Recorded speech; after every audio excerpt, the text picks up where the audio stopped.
So, over the past couple days as I've been preparing for my speech, I've become more and more nervous about what I'm going to say and about being on the same stage as all of these fascinating people. Being on the same stage as Al Gore, who was the first person I ever voted for.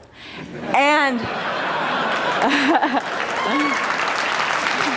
and so I was getting pretty nervous, and I didn't know that Chris sits on the stage, and that's more nerve-wracking. But then I started thinking about my family. I started thinking about my father and my grandfather and my great-grandfather, and I realized that I had all of these TEDs going through my bloodstream, that I had to be considered this my element. So who am I? So Chris kind of mentioned I started a company with my husband.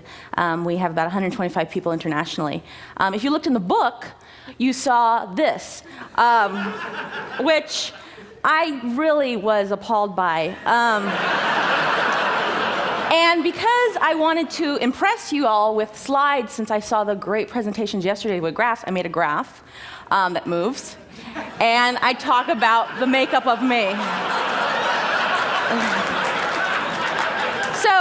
So besides this freakish thing, this is my science slide. So this is math, and this is science. This is genetics. This is my grandmother. And this is where I get this mouth. So I'm a blogger, which probably to a lot of you means different things. You may have heard about the kryptonite lock sort of brouhaha, where a blogger talked about how you hack or break into a kryptonite lock using a ballpoint pen. And the spread all over, kryptonite had to adjust the lock, and they had to address it to avoid too many customer concerns. You may have heard about Rathergate, which was basically the result of bloggers realizing that the TH in 111 is not typesetted on an old typewriter, it's on Word. So bloggers exposed this, or they worked hard to expose this.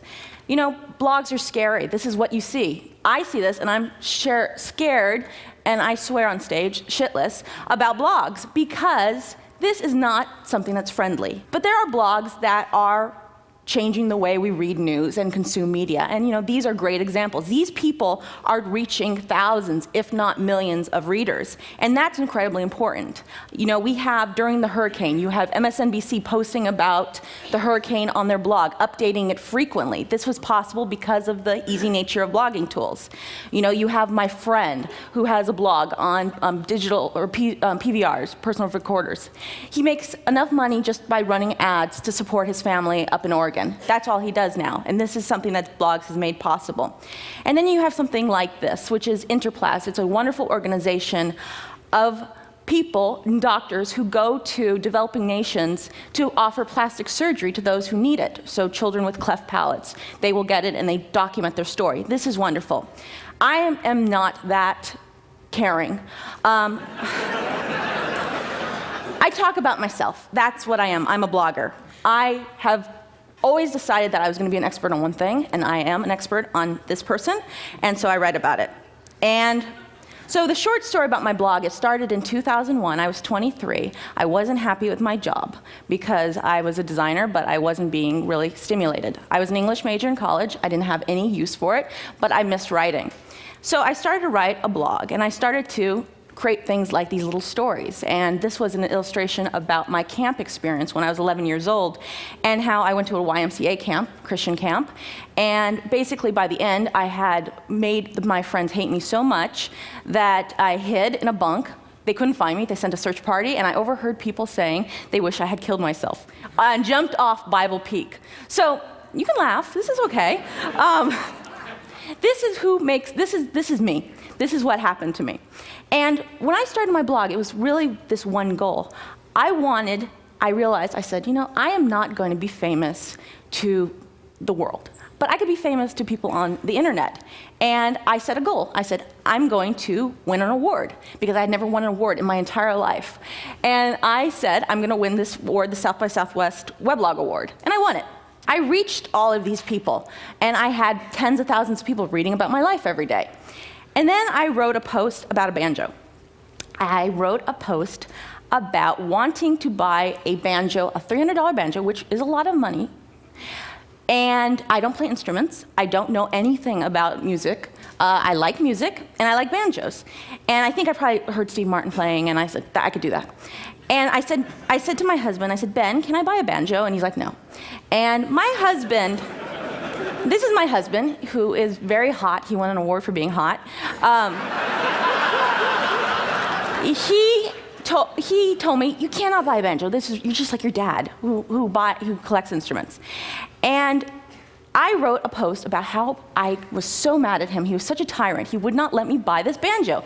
And for those people who know me, understood my joke. This is Mena. This is how I make a joke at people. Because the joke in this is that this person is not a tyrant. This person is so loving and so sweet that he lets me dress him up and post pictures of him to my blog. And if he knew I was showing this right now, I put this in today, he would kill me. But the thing was, I wrote this, and my friends read it, and they're like, oh, that Mena, she wrote a post about, wanting a stupid thing and being stupid. But I got emails from people that said, oh my God, your husband is such an asshole. How much money does he spend on beer in a year? You could take that money and buy your banjo. Why don't you open a separate account? I've been with him since I was 17 years old. We've never had a separate bank account. They said, separate your bank account. Spend your money, spend his money, that's it. And then I got people saying, leave him.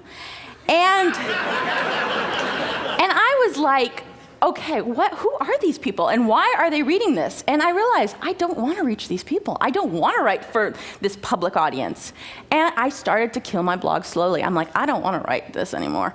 And I slowly, and I did tell personal stories from time to then. I wrote this one, and I put this up because of Einstein today. And I'm going to get choked up, because this is my first pet, and she passed away 2 years ago. And I decided to break from I don't really write about my public life, because I wanted to give her a little memorial. But anyways, it's these sort of personal stories. You read the blogs about politics or about media and gossip and all these things. These are out there, but it's more of the personal that interests me, and this is who I am. You see Norman Rockwell, and you have art critics say, Norman Rockwell is not art. Norman Rockwell hangs in living rooms and bathrooms, and this is not something to be considered high art.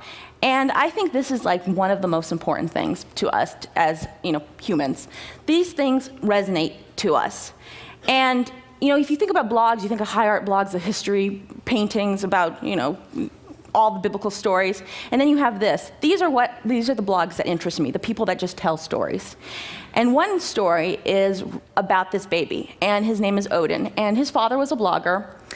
And he was writing his blog one day, and his wife gave birth to her baby at 25 weeks. And he never expected this. One day, it was normal, then the next day, it was hell. And this is a 1-pound baby. And so Odin was documented every single day. Pictures were taken every day, day 1, day 2. You have day 9, they're talking about his apnea. Day 39, he gets pneumonia. This baby is so small, and I've never encountered such just a disturbing image, but just so heartfelt. And you're reading this as this happens. So on day 55, everybody reads that he's having failures, and breathing failures, and heart failures, and it's slowing down, and you don't know what to expect. But then it gets better. Day 96, he goes home, and you see this post. That's not something that you're going to see in a paper or a magazine, but this is something that this person feels, and people are excited about it. 28 comments, that's not a huge amount of people reading, but 28 people matter. And today, he is a healthy baby who, if you read his blog, it's snowdeal.org, his father's blog, he is taking pictures of him still, because he is still his son, and he is, I think, at his age level right now, because he had received such great treatment from the hospital. So, blogs, so what? You probably heard these things before. We talked about the well, and we talked about all of these sort of things throughout our online history, but I think blogs are basically just an evolution.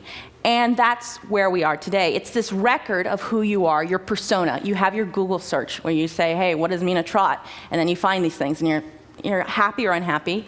But then you also find people's blogs, and those are the records of people that are writing daily, not necessarily about the same topic, but saying things that interest to them. And we talk about the world flattens as being this panel, and I am very optimistic. Whenever I think about blogs, I'm like, oh, we got to reach all these people, millions and hundreds of millions and billions of people. We're getting into China. We want to be there. But there's so many people that won't have the access to write a blog. But to see something like the $100 computer is amazing because blogging software is simple. We have a successful company because of timing and because of perseverance. But it's simple stuff. It's not rocket science. And so that's an amazing thing to consider. So the life record of a blog is something that I find incredibly important. And we started with a slide of my TEDs. And I had to add this slide because I knew the minute I showed this, my mom will see this deck somehow because she does read my blog. And she'll say, why wasn't there a picture of me? This is my mom. So I have all of the people that I know of. But this is basically the extent of the family that I know in terms of my direct line. And I showed a Norman Rockwell painting before, and this one I grew up with, looking at constantly. I would spend hours looking at just the connections, saying, oh, the little kid up on the top has red hair, so does that first generation up there. It's just these little things. This is not science, but this was enough for me to be really so interested about how we have evolved and how we can trace our line. And so that has always influenced me. I have this record, this 1910 census of another Grabowski. That's my maiden name. And there's a Theodore, because there's always a Theodore. This is all I have. I have a couple facts about somebody. I have their date of birth and their age and what they did in their household, if they spoke English. And that's it. That's all I know of these people. And it's pretty sad, because I only go back 5 generations, and then it's it. I don't even know what happens on my mom's side, because she's from Cuba, and I don't have that many things. And just doing this, I spent time in the archives. That's another thing why my husband's a saint. I spent time in the Washington archives just sitting there looking for these things. Now it's online, but he sat through that.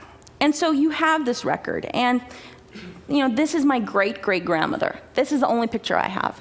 And to think of what we have the ability to do with our blogs, to think about the people that are on those $100 computers, talking about who they are, sharing these personal stories. This is an amazing thing.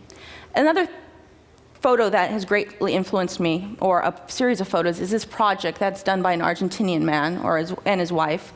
And he's basically taking a picture of his family every day for the past, 76? Oh my God, I'm 77. 29 years. There was a joke originally about my graph that I left out, is that you see all this math. I'm just happy I was able to add it up to 100, because that's my skill set. So you have these people aging, and now this is them today or last year. And that's a powerful thing to have, to be able to track this. I wish that I would have this of my family. I know that one day my children will be wondering, or my grandchildren or my great-grandchildren, if I ever have children, what I am going to, who I was. And so I do something that's very narcissistic. I'm a blogger. That is an amazing thing for me, because it captures a moment in time every day. I take a picture of myself, I've been doing this since last year, of myself every single day. And it's the same picture, it's basically the same person. Only a couple people read it. I don't write this for this audience, I'm showing it now, but I would go insane if this was really public. About 4 people probably read it. And they tell me, you haven't updated. I'm probably going to get people telling me I haven't updated. But this is something that's amazing, because I can go back to a date. I can go back to April 2005 and say, what was I doing this day? I look at it, I know exactly. It's this visual cue that is so important to what we do. And, I put the bad pictures up too, because there are bad pictures. And I remember instantly, I'm in Germany in this. I had to go for a 1-day trip. I was sick. And I was in a hotel room, and I wanted not to be there. And so you see these things. It's not just always smiling. Now I've kind of evolved it, so I have this look. If you look at my driver's license, I have the same look. And it's a pretty disturbing thing, but it's something that is really important. And the last story I really want to tell is this story, because this is probably the one that means the most to me in all of what I'm doing. And I'll probably get choked up, because I tend to when I talk about this. So this woman, her name was Emma, and she was a blogger on our service, Typepad. And she was a beta tester, so she was there right when we opened, there was 100 people. And she wrote about her life dealing with cancer. And she was writing and writing and writing, and we all started reading it because we had so few blogs on the surface we could keep track of everyone. And she was writing one day, and she disappeared for a little bit. And her sister came on, and she said that Emma had passed away. And all of our support staff who had talked to her were really emotional, and it was a very hard day at the company. And this was one of those instances where I realized how much blogging affects our relationship in flattening this sort of world. That this woman is in England, and she lived a life where she was talking about what she was doing. But the big thing that really influenced us was her sister wrote to me, and she said, and she wrote on this blog that writing her blog during the last couple months of her life was probably the best thing that had happened to her. And being able to talk to people, being able to share what was going on, and being able to write and receive comments. And that was amazing to be able to know that we had empowered that, and that blogging was something that she felt comfortable doing, and that the idea that blogging doesn't have to be scary, that we don't always have to be attack of the blogs, that we can be people who are open and wanting to help and talk to people. That was an amazing thing.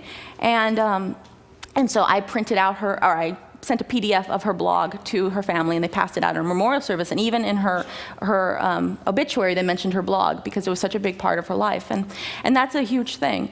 So this is her legacy. And I think that my call to action to all of you is, think about blogs, think about what they are, think about what you've thought of them, and then actually do it, because it's something that is really going to change our lives. So thank you.